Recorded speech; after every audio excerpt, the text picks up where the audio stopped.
अस्सलाम वालेकुम फ्रेंड्स சிறுகீரை தோரம் பருப்பு கூட்டு எப்படி செய்யறதுன்னு பார்க்கலாமா? இந்த கிளாஸ்ல 1.5 கிளாஸ் பருப்பு தோரம் பருப்பு நான் போட்டு ஊற வச்சிருக்கேன் ஃப்ரெண்ட்ஸ். இப்போதான் போட்டேன், ஒரு 5 நிமிஷம் ஆகும். சரிங்களா? இது ஃபர்ஸ்ட் நம்ம போட்டுருவோம்.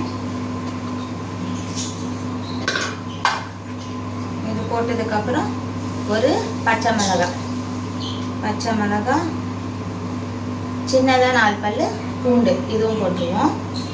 போட்டு நான் வெங்காயத்தை இந்த மாதிரி கட் பண்ணி வச்சுருக்கேன். இந்த மாதிரி பார்த்தீங்கன்னா கொஞ்சம் மீடியம் சைஸ் வெங்காயம் 3 இதுவும் நம்ம போட்டுருவோம்.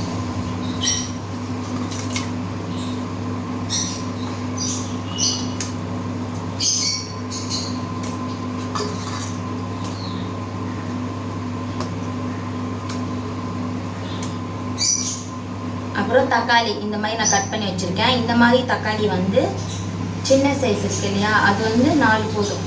4 எடுத்துக்கலாம், 4 இல்லைன்னா 6 கூட எடுத்துக்கலாம். சின்னதாக இருக்குதுன்னு 4 எடுத்துக்கிட்டேன். தக்காளி பழம் சைஸ் தக்காளியாக பார்த்து எடுத்துக்கணும்.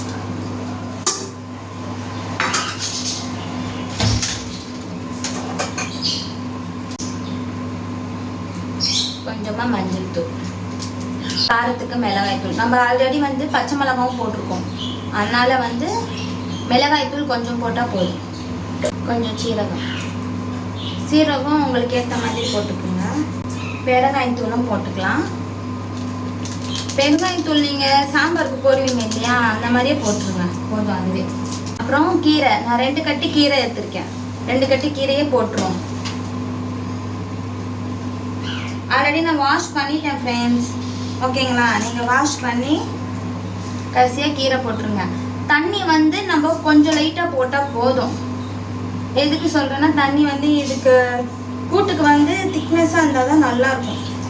தண்ணி கொஞ்சம் குறைவாகவே போடுங்க, சூப்பராக இருக்கும். இந்த மாதிரி செஞ்சு கொடுங்க ஃப்ரெண்ட்ஸ். சாப்பிடாதவங்க கூட கீரையை விரும்பி சாப்பிடுவாங்க. ஃபர்ஸ்ட்லாம் எனக்கு கூட கீரைனா வேணான்னு தான் சொல்லுவேன். இந்த மாதிரி கூட்டு மாதிரி செஞ்சு சாப்பிட்டதுக்கப்புறம் தான் எனக்கே பிடிக்குது. நீங்களும் உங்கள் பசங்களுக்கு உங்களுக்கு இந்த மாதிரி ட்ரை பண்ணி பாருங்கள், சூப்பராக இருக்கும். நம்ம எல்லாம் போட்டோம். தண்ணி நான் கொஞ்சம் தான் போட்டேன், அதனால் லைட்டாக தண்ணி ஊற்றிக்கலாம். சரிங்களா? குக்கர் போட்டு மூடிட்டு 4 விசில் வந்தோடனே ஆஃப் பண்ணிடலாம். பாருங்கள் ஃப்ரெண்ட்ஸ், குக்கர் நான் ஓப்பன் பண்ணிட்டேன் 4 விசிலில். இப்போ மத்தி வச்சு கடைஞ்சிடலாம். சரிங்களா? கடைஞ்சிட்டு பார்ப்போம். பாருங்கள் ஃப்ரெண்ட்ஸ், நான் கடைஞ்சி எடுத்துகிட்டு வந்துட்டேன். எப்படி இருக்குன்னு பாருங்கள். நல்லா தகன்னு இருக்குது பாருங்கள், சூப்பராக இருக்குல்ல? இந்த மாதிரி செஞ்சு கொடுத்தீங்கன்னா பசங்க எல்லோரும் சாப்பிடுவாங்க. சிறுகீரை தோரம் பருப்பு கூட்டு சூப்பராக வந்துச்சு பாருங்கள் ஃப்ரெண்ட்ஸ். இதே மாதிரி செஞ்சு பாருங்கள். இப்போ நம்ம தாளிச்சிடலாம். 3 ஸ்பூன் ஆயில் ஆட் பண்ணிக்கலாம் ஃப்ரெண்ட்ஸ். ஆட் பண்ணிவிடுங்க. எண்ணெய் சூடானதுக்கப்புறம் கொஞ்சம் கடுகு உளுத்தம் இது கொஞ்சம் போட்டுருவோம்.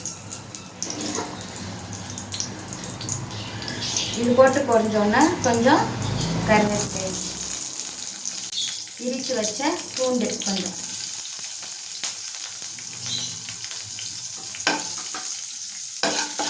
காஞ்ச மிளகாய்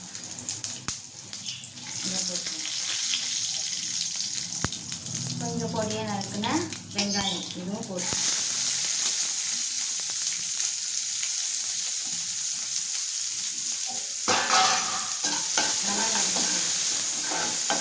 வெங்காயம் கலர் சேஞ்ச் ஆகணும் ஃப்ரெண்ட்ஸ். கலர் சேஞ்ச் ஆனதுக்கப்புறம் தான் நம்ம கூட்டில் போட போகிறோம். இது நல்லா கலர் சேஞ்ச் ஆகும், அப்போ தான் நல்லாயிருக்கும். நல்லா வாசனையாகவும் இருக்கும். கொஞ்சம் மூடி வச்சிடலாம்.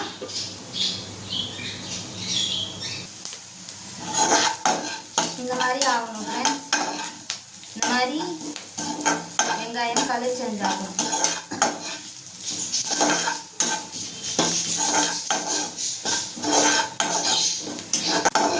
இது நல்லா வந்துச்சு பாருங்க. வந்தோடனே நம்ம இதில் நம்ம போட்டுருவோம்.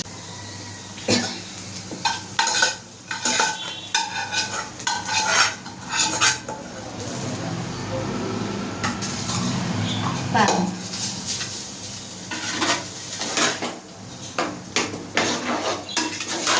அவ்வளோதான் ஃப்ரெண்ட்ஸ், நம்ம கூட்டு ரெடி ஆகிடுச்சு. பாருங்கள் எப்படி இருக்குன்னு, நல்லா தங்கன்னு இருக்கு பாருங்கள். உங்களுக்கு இந்த ஸ்டேஜில் வந்து உப்பு காரம் எல்லாம் கரெக்டாக இருக்கான்னு பார்த்துக்குங்க. சூப்பராக இருக்கும் ஃப்ரெண்ட்ஸ். இங்கே பாருங்கள் எப்படி இருக்குன்னு. நான் இந்த மாதிரி செஞ்சதுக்கப்புறம் தான் சாப்பிட்றேன். இதுக்கு மேலே நான் சாப்பிடவே மாட்டேன், கீரை வேணான்னு சொல்லுவேன். இந்த மாதிரி செஞ்சதுக்கப்புறம் தான் எனக்கு ரொம்ப பிடிச்சி போச்சு. அவ்வளோதான் ஃப்ரெண்ட்ஸ், என் வீடியோ உங்களுக்கு பிடிச்சிருந்தா லைக் பண்ணுங்கள், ஷேர் பண்ணுங்கள், கமெண்ட் பண்ணுங்கள், மறக்காமல் சப்ஸ்கிரைப் பண்ணுங்கள் ஃப்ரெண்ட்ஸ். பாய் ஃப்ரெண்ட்ஸ், இதோட நான் நெக்ஸ்ட் வீடியோவில் வந்து பார்க்குறேன். பாய்.